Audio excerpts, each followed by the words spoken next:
Good evening and welcome to our regularly scheduled September 25th school board meeting. At this time, please rise and join me in the Pledge of Allegiance.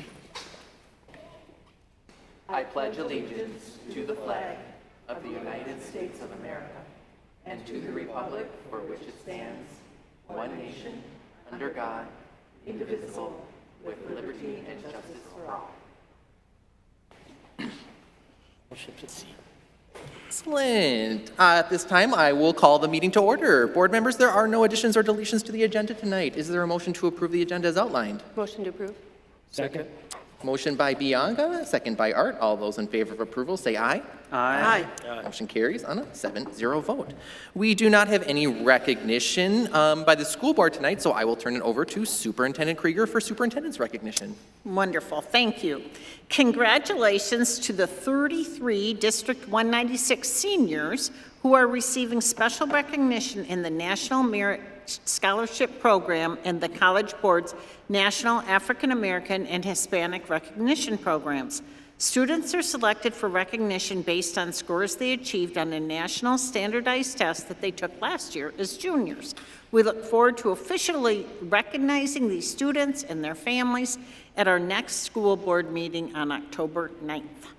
And congratulations to the Eastview and Rosemont High School marching bands on winning each other's marching band festivals earlier this month. On September 9th, Rosemont took first place at the Eastview Marching Band Festival, and on September 16th, Eastview took first place in Class 3A at the Rosemont Marching Band Festival.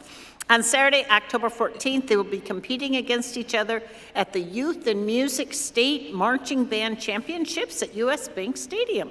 Good luck to both of these outstanding marching band programs. And congratulations to the members of our award-winning finance department on once again earning the Certificate of Excellence in Financial Reporting from the Association of School Business Officials International. The Certificate of Excellence is the organization's highest recognition of school district financial operations. This is the 21st year in a row that we have received the Certificate of Excellence, which is based on preparation and issuance of the district's comprehensive annual financial report. And lastly, I am thrilled to recognize our outstanding principals and assistant principals. Later on in this meeting, the school board will be asked to approve a resolution designating the week of October 2nd through the 6th as Principals and Assistant Principals Appreciation Week in District 196. We hope they feel appreciated every day, but this is the official version. They are talented, dedicated, and caring professionals who provide leadership for their schools and staff, guidance for students, and support for families. Thank you for the amazing and important work you do for your school communities. So at this time, I'd like to invite our principals who are with us this evening to stand and be recognized.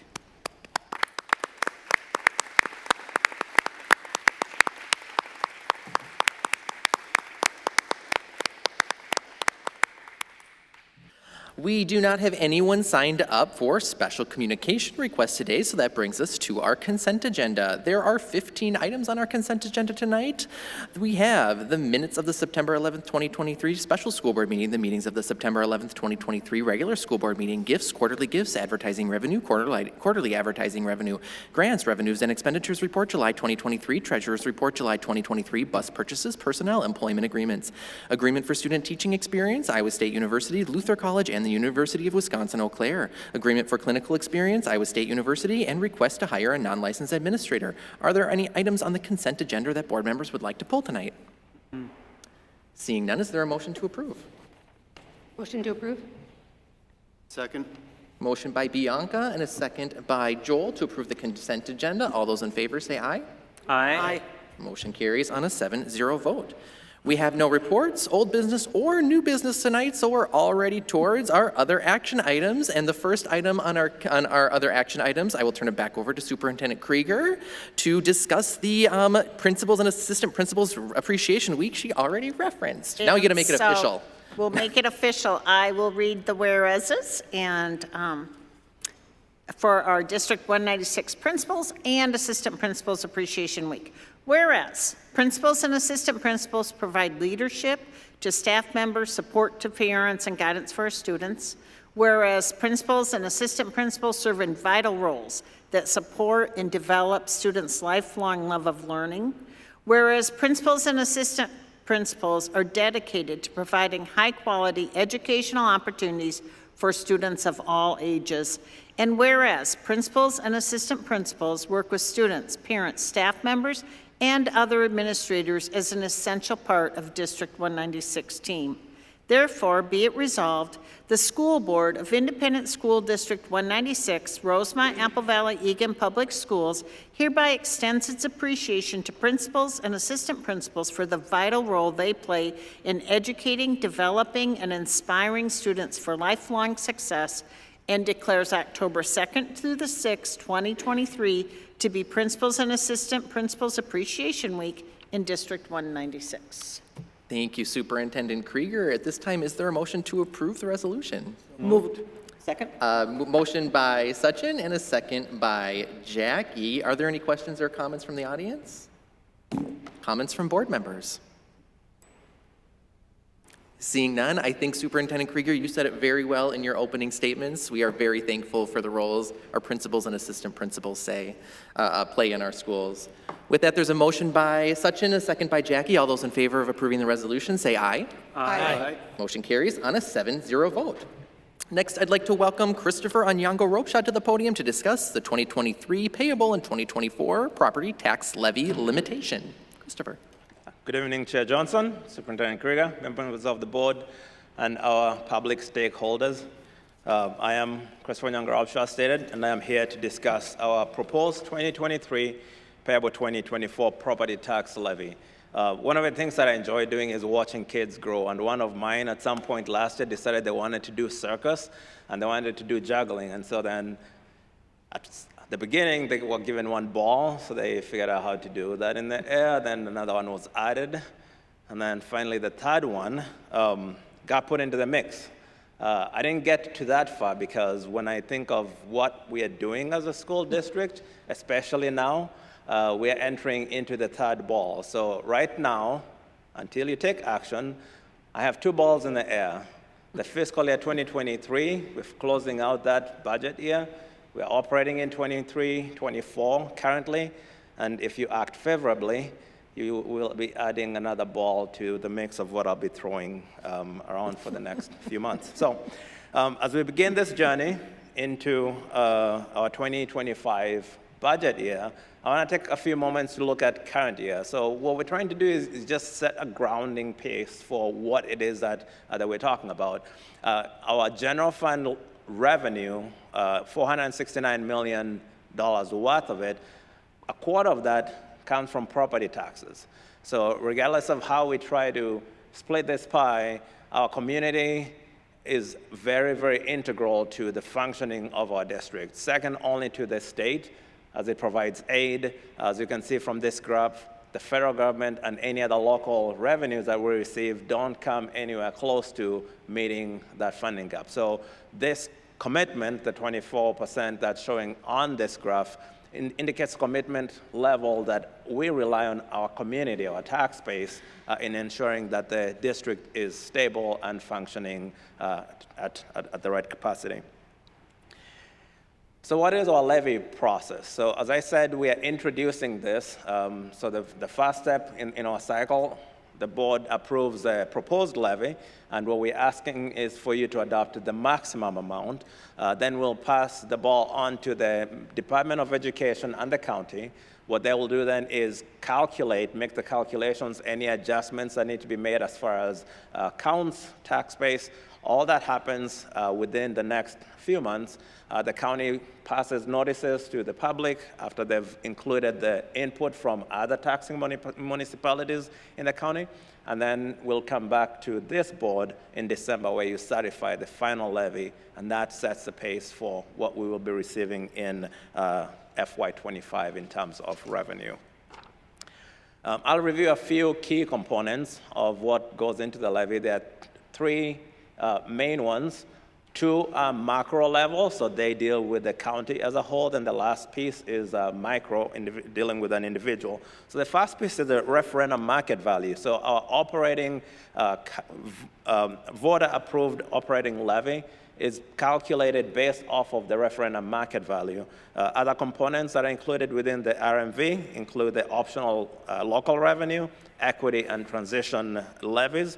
The total amount that is computed across the county, $24 billion is what's calculated. We're seeing that is an increase of 15.8% from prior year. The next component is adjusted net tax capacity. The levy components that are used here include our capital projects levy. We call this a tech levy. Career and technical, operating capital, the whole component of community education, and the entirety of our debt service is based off the adjusted net tax capacity. $312 million is what is being included in the levy calculation for next year. And from prior year to this year, we are seeing an increase in the adjusted net tax capacity of 19%. The median valued home, so now we are going to the micro level, the median valued home within the district is currently valued at $395,600. This represents an increase of 4.19%. So when I take these three components, what we're trying to say is the overall tax base within the district has increased. So the individual taxpayer's impact will not be as high because of the overall base. So individual as far as what happens to an individual property owner within the district, it's going to vary. So it depends on how the change in value of your home. It depends with the changes in the other municipalities and what their anticipated tax requests are that the county is going to be compiling. So I've not included that dollar amount in this, but when we come back in December, I'll be sure to include what the adjustment or the change is that the individual property tax owner will be facing. Our District 196 levy, what we are anticipating, at least calculated, and this was as of the September 21st Minnesota Department of Education run, is almost $157 million. Change from prior year, we are seeing it's 17.6% increase. This is based on two main things. So within our general fund, operating, the voter-approved operating levy, there is an inflationary component, and that was calculated at about 2.3% from prior year. There is also the capital projects levy, our tech levy. All of that is based on the adjusted net tax capacity. You recall I said our adjusted net tax capacity was going up 19%. Well, the capital projects levy component of this is increasing by 15.8%. So together, they make up that 5% increase within the general fund. The bulk of the 17% increase, however, is coming from our debt service, which is going up 17.7%. This is 100% attributable to the vote that took place in May, where the voters, again, we talk about supporting the work of the district in terms of our facilities and our instructional piece. When they said yes in May, this is what the impact is. So we did sell the first set of bonds, and that's what's driving the increase here within the debt service levy. This slide shows progression. Again, I look at some of these and it's almost like looking in the rearview mirror. Where have we come from and where are we going? So we have a broad sense of our trajectory. And through this, what we're seeing is a continued commitment of our taxpayers on the functioning and the sustainable functioning of our school district, how it impacts our students, how it impacts the learning environment in different ways. And all that this graph is showing is just the level of commitment that our taxpayers have. The purple, but that's our other post-employment benefit that has shrunk. And then over the last few years, since 2019, we have that inflationary increase that's embedded within the general fund. That's embedded in that how that blue chart is increasing over the last couple of years since the 2020 levy cycle. This evening, we're asking the school board to adopt the maximum levy for the Pay 24 levy.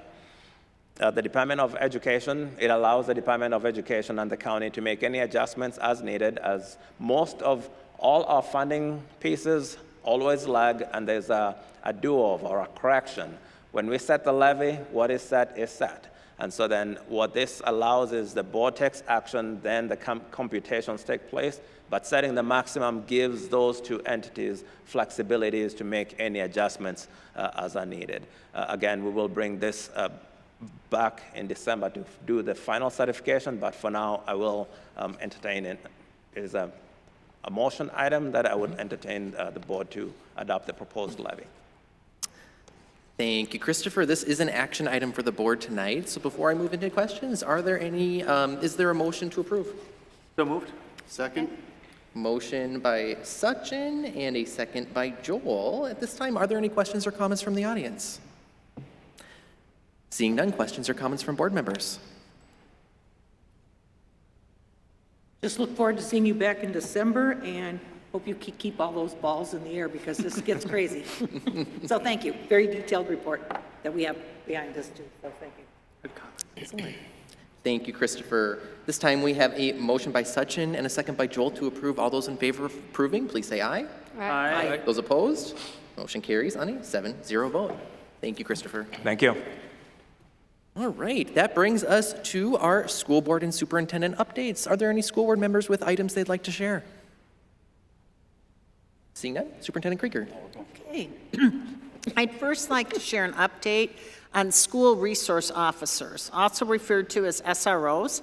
Last week, the cities of Apple Valley and Eagan removed SROs from our schools because of ongoing concerns about liability with a new state law. The Apple Valley and Eagan Police Departments continue to provide a visible presence near and in our schools during the school day while this issue is being resolved. We value the strong relationships we have with our local police departments, and we work together to provide a safe learning environment for students and staff. SROs provide preventative measures to deter unsafe behaviors. They build relationships with students and provide a sense of security for the community. Outside agencies are working to resolve this issue, and we look forward to having our SROs back in school as soon as possible. And absentee and early in-person voting started last week for the November 7th school board election in District 196. 10 candidates are still seeking election to 4 open seats on the school board. 2 candidates, Leah Gardner and Charles McCready, withdrew from the election, but their names will still appear on the ballot. The cities of Apple Valley and Rosemont also have questions on the ballot, which affects where you vote absentee in person and on election day. For more information on where to vote, go to mnvotes.org. And finally, I want to let everyone know that the comparative information on school district spending is available on the front page of our district website at district196.org. The information shows that in fiscal year 2022, District 196 spent less per pupil on total operating expenditures than the averages for school districts statewide in the metro area and the 10 largest school districts. While spending less per pupil overall, the data also shows that District 196 spent more per pupil on regular instruction than the same groups of school districts. District 196 directs a higher percentage of spending to teachers in the classroom, where it can have the greatest impact on student learning and achievement.